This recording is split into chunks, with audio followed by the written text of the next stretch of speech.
Assalamualaikum warahmatullahi wabarakatuh. Perkenalkan kami Wow. dari kelompok 3,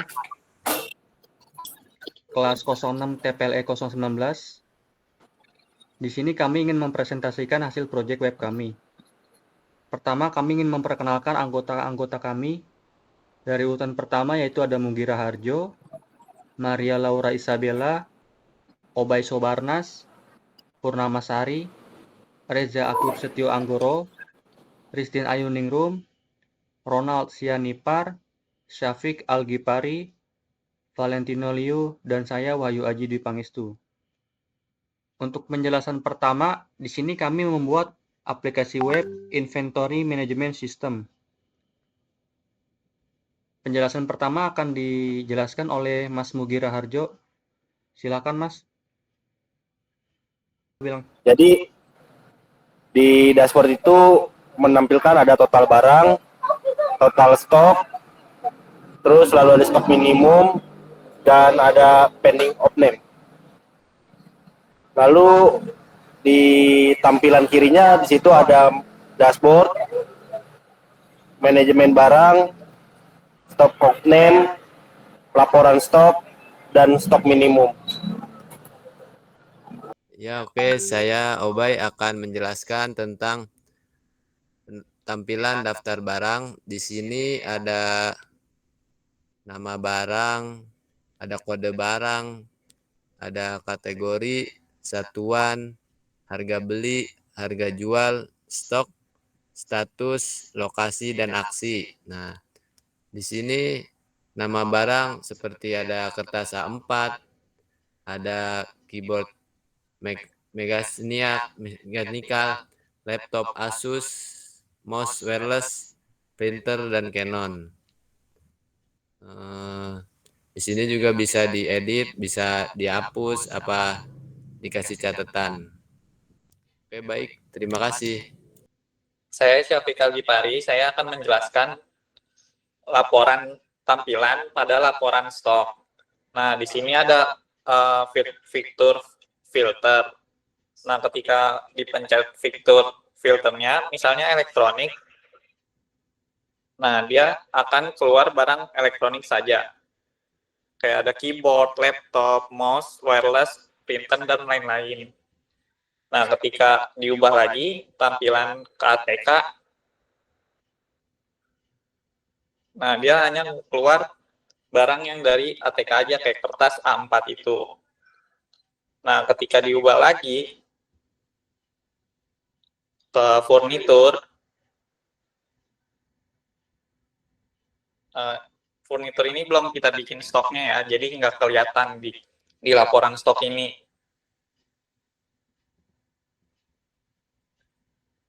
Mungkin itu aja dari saya. Assalamualaikum warahmatullahi wabarakatuh. Saya akan menjelaskan bagian index.jsp-nya. Pada index.jsp di situ tergabung ada bagian HTML, juga di dalam bagian head terdapat metacharset UTF-8 yang berfungsi untuk encoding karakter untuk tampilan yang benar. Juga untuk responsif pada codingan index.jsp ini sudah ada meta name viewport yang bawah, ya betul, itu untuk mengatur bagian responsifnya.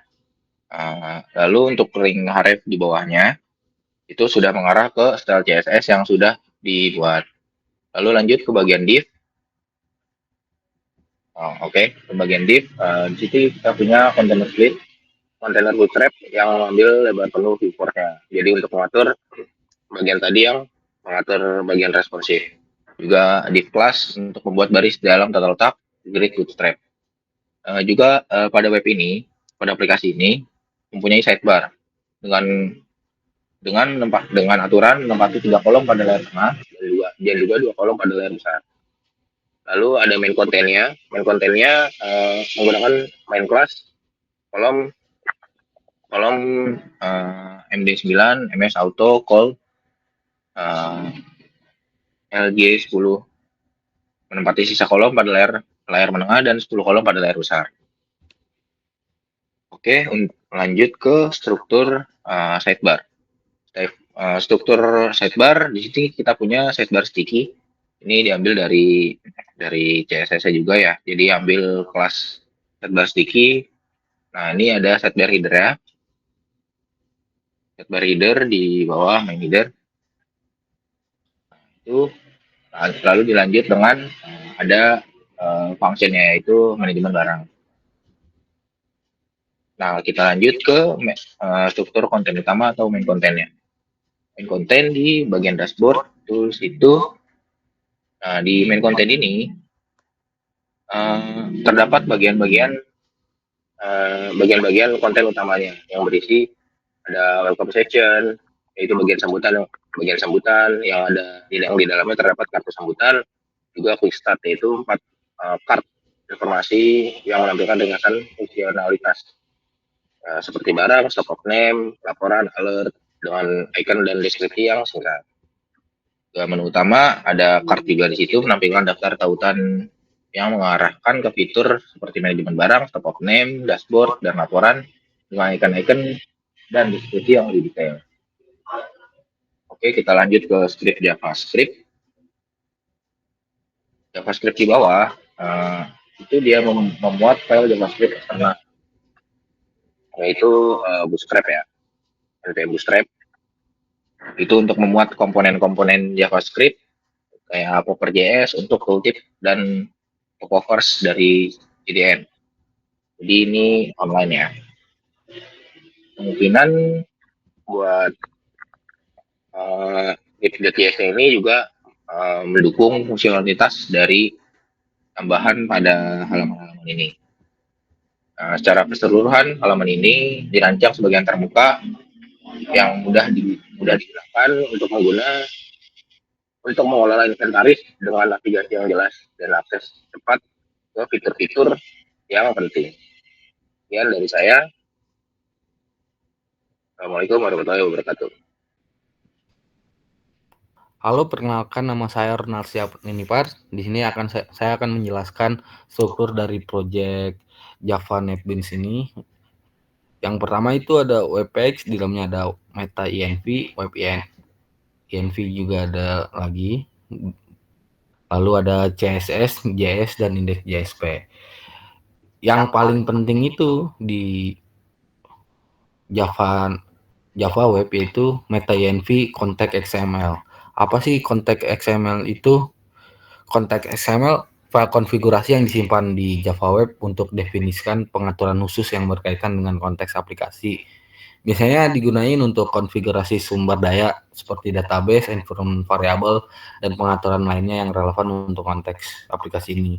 Maksudnya itu gimana sih? Kita bisa bikin variabel global di konteks XML yang bisa digunakan di beberapa .jsp lainnya. Karena kita di sini hanya cuma index.jsp, jadi kita nggak terlalu banyak menggunakan variabel global di konteks .xml.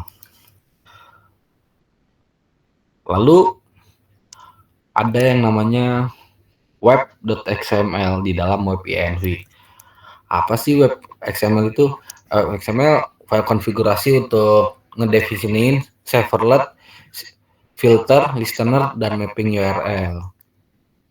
Lalu di selanjutnya ada folder CSS. Folder CSS ini yang menampung styling untuk tampilan websitenya itu. Jadi strukturnya lebih rapi, codingan bisa digunakan beberapa kali di file .jsp lainnya, bukan hanya di index.jsp, melainkan bisa diimport di beberapa .jsp lainnya. Lalu yang selanjutnya ada folder JS.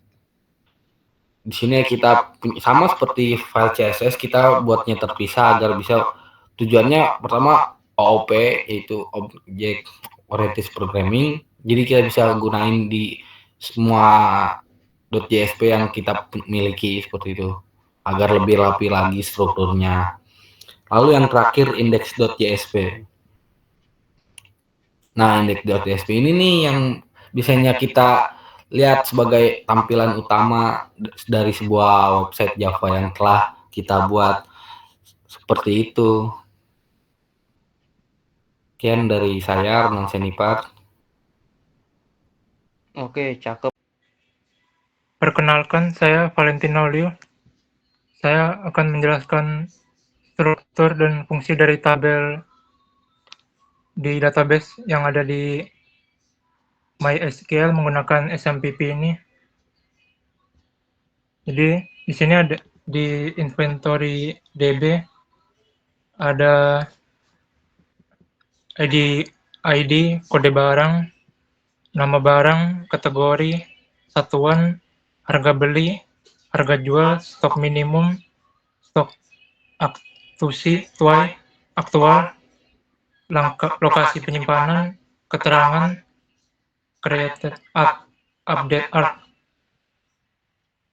dengan tipe yang tersebut di tampilan ini. Lalu selanjutnya di item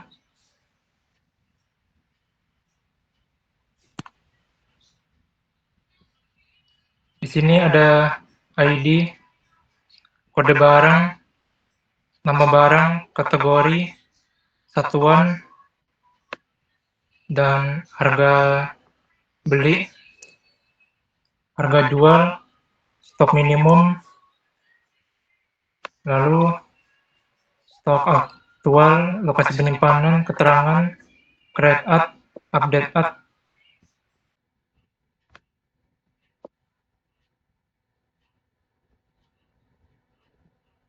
Perkenalkan, nama saya Wahyu Aji Dwi Pangestu. Di sini saya akan menjelaskan tentang tabel dari stock movement. Di sini strukturnya ada ID dengan tipe data integer, panjang 11, item underscore ID, tipe data integer, panjang 11, jenis transaksi, jumlah integer 11, stok sebelum integer 11, stok sesudah integer 11, keterangan, teks, referensi ID, integer 11. Baik, lanjut ke stok opnam. Di sini ada kode opnam, tanggal opnam, item ID, stok sistem, stok fisik, selisih, keterangan, status, created by, created at, dan update at. Lanjut ke struktur. Di sini kita ada ID, tipe integer juga 11, kode underscore opname, varchar, panjang 20, tanggal opname, tipenya date, item ID, integer, stok system integer, stok fisik integer, selisih integer, keterangan teks, ada status, created by, varchar dengan panjang 50, created at dengan tipe timestamp, update at juga timestamp. Terima kasih. Saya Ristin Ayuningrum akan menjelaskan menu stok minimum. Di sini ada fitur tambah barang. Bila diklik akan muncul kode barang, nama barang, dan kategori ada beberapa pilihan seperti elektronik, ATK, peralatan, furnitur, konsumsi, dan lainnya. Bila diklik satuan, akan keluar unit, pieces, pack, trim, box, kilogram, liter. Dan di sini terdapat lokasi penyimpanannya juga. Dan harga beli dan harga jual. Stok minimum dan stok minimum ya, stok awal dan keterangan.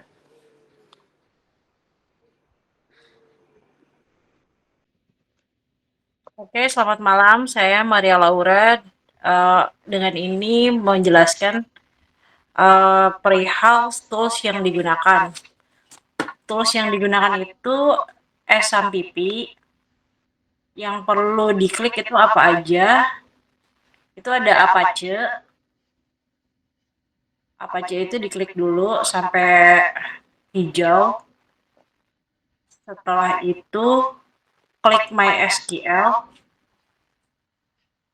Setelah diperklik juga sampai hijau. Habis itu MySQL, setelah itu Tomcat. Tomcatnya diklik juga sampai hijau. Setelah itu NetBeans-nya diklik. Itu kan tersedia codingannya. Nanti habis itu klik Run. Untuk running programnya. Tampilannya ada di bawahnya. Oke. Seperti itu tampilannya. Sekian penjelasan dari saya. Terima kasih.